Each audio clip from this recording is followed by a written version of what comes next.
Selamünaleyküm. Euzu billahi mineşşeytanirracim. Bismillahirrahmanirrahim. Ve salatu vesselamu ala Resulina Muhammedin seyyidil evvelin ve ahirin. Mededen nefsin mededen sadat mededen meşâhid. Desturun ve meşâhid. Birinci inşallah kitabı bitirdik. İkinci kitaba başladık. Peygamber Efendimiz sallallahu aleyhi ve sellem güzel sözlerini, hadisleri gene inşallah okuyalım. قال رسول الله صلى الله عليه وسلم إذا أديت زكاة مالك فقضيت ما عليك. Peygamber sallallahu aleyhi ve sellem buyuruyor ki malının zekatını vermek suretiyle yükümlülüğünü yerine getirdiğin zaman üzerine düşeni malın hakkını ödemiş olursun. Yani o senin üstünde emanettir. Onu vermek lazım. Emanete hıyanet olmak zekat da farzdır. Yani İslam'ın farzlarından birisidir. Onun için onu hesap edip verdin mi sana artık bir mesuliyet kalmaz. Onun sevabı olur, bereketi olur sana. Kâle Resulullah sallallahu aleyhi ve sellem اِذَا اَدَّيْتَ زَكَاةَ مَالِكَ فَقَدْ اَذْهَبْتَ عَنْكَ شَرَّهُ. Peygamber sallallahu aleyhi ve sellem gene buyuruyor ki malın zekatını vermek suretiyle yükümlülüğünü yerine getirdiğin zaman onun şerrini kendinden gidermiş olursun. Yani o ödemezsen sana şer olur. Yani kazanç şeyi de şer olarak sende kalır. Senin üstüne şer iyi değildir. Şer getirmek için onu üstünden o temizlemek lazım malı. Zekatını vereceksin. Hem şerden kurtulmuş olur, hem Allah'ın sevabını kazanmış olursun, hem rızasını kazanmış olursun. قال رسول الله صلى الله عليه وسلم إن صدقة لا تزيد المال إلا كثرة. Peygamber sallallahu aleyhi ve sellem buyuruyor ki şüphesiz ki sadaka malı artırır. Yani sadaka verip de mal azalacak diye korkmayın diyor. Bilakis mal çoğalır.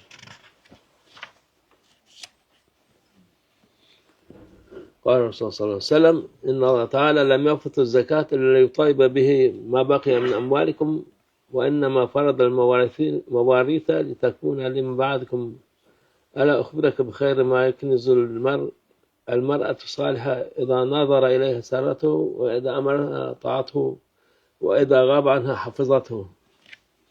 Peygamber sallallahu aleyhi ve sellem buyuruyor ki şüphesiz ki Yüce Allah Azze ve Celle zekatı ancak ihtiyaçlarınızın dışında yerde kalan mallarınızı temizlemek için farz kılmıştır. Yani o mallar temizlensin diye sen zekatını verdin mi o mal tertemiz helal olur. Yedin mi içtin mi o helal girer karnına. Çoluk çocuğun içine helal olur. Onu yapmazsan o vakit şer olarak girer insanın içine. Çoluk çocuğa zehir yedirmiş olursun. Onun için zekat temizlemek için, malı temizlemek içindir. Bir de onun zekat verirse malım eksilecek diye korkmayın der. Yine mallarınızı miras paylarına ayırdı ki sizden sonra geldiklerine kalsın. Yani mirasta haktır. Ölüm hak, miras helaldir. O kalanları, o zekat verilmiş mal kalan insanlara onlara da rızık olur senden sonra. Sana kişinin biriktirdiği en hayırlı serveti söyleyeyim mi? Hani kim nedir insanın biriktireceği şey? Bu saliha kadındır. Yani saliha hanımı. Zira yüzüne bakarsa neşe duyar. Ona bir şey söylerse kendisine itaat eder. Ve gurbete çıkarsa geriden namusunu korur diyor Peygamber sallallahu aleyhi ve sellem. Kâle Resulullah sallallahu aleyhi ve sellem akimus salâ ve addiz zekâ ve som ramazan ve huccel beyt ve atemer ve berre valideyk ve sil rahmek ve akir dayf وأمر بالمعروف وأنهى عن المنكر وزل مع الحق حيث زال. وزل مع الحق حيث زال. Peygamber sallallahu aleyhi ve sellem buyuruyor ki namazı doğru kıl. Yani, vaktinde, yerinde şey yaptırmadan onu namazını doğru kıl. Zekatını ver. Bu da peygamber, Allah'ın emri peygamber sallallahu aleyhi ve sellem. Ramazan orucunu tut. Hac ve umreyi yap. Yani onu istitaat edebilen onu yapsın, hac ve umreyi. Ana babaya iyilikte bulun. Yani annene babana iyilikte bulun. Akrabalarını ziyaret et. Misafirlere ikramda bulun. İyiliğe emret. Kötülükten nehy ve men et. Hak nerede olursa sen de onunla birlikte ol. Peygamber sallallahu aleyhi ve sellem buyuruyor. Yani bunlar güzel, bu nasihatler, emirler çok mümin için, Müslüman için bunların bunun peşinde olması lazım. قال رسول صلى الله عليه وسلم إن في المال لحقا سوى الزكاة. Peygamber sallallahu aleyhi ve sellem, bir malda zekattan başka ödenmesi gereken başka haklar da bulunmaktadır. Yani zekat ödendikten sonra öteki haklar da ödemek lazım.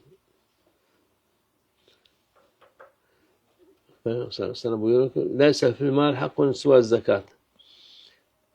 Peygamber sallallahu aleyhi ve sellem buyuruyor ki bir malda zekattan başka ödenmesi gereken bir hak yoktur. Yani zekat ödendin mi, başkasının malına çalmadın, çırpmadın, şey yapmadıysan, senin malınsa o mal zekat hakkı var orada. O ödendikten sonra sana helal, ana sütü gibi helaldir. قال رسول الله صلى الله عليه وسلم الإسلام أن تشهد أن لا إله إلا الله وأن محمدا رسول الله وتقيم الصلاة وتؤتي الزكاة وتصوم رمضان وتحج البيت إن استطعت إليه سبيلا.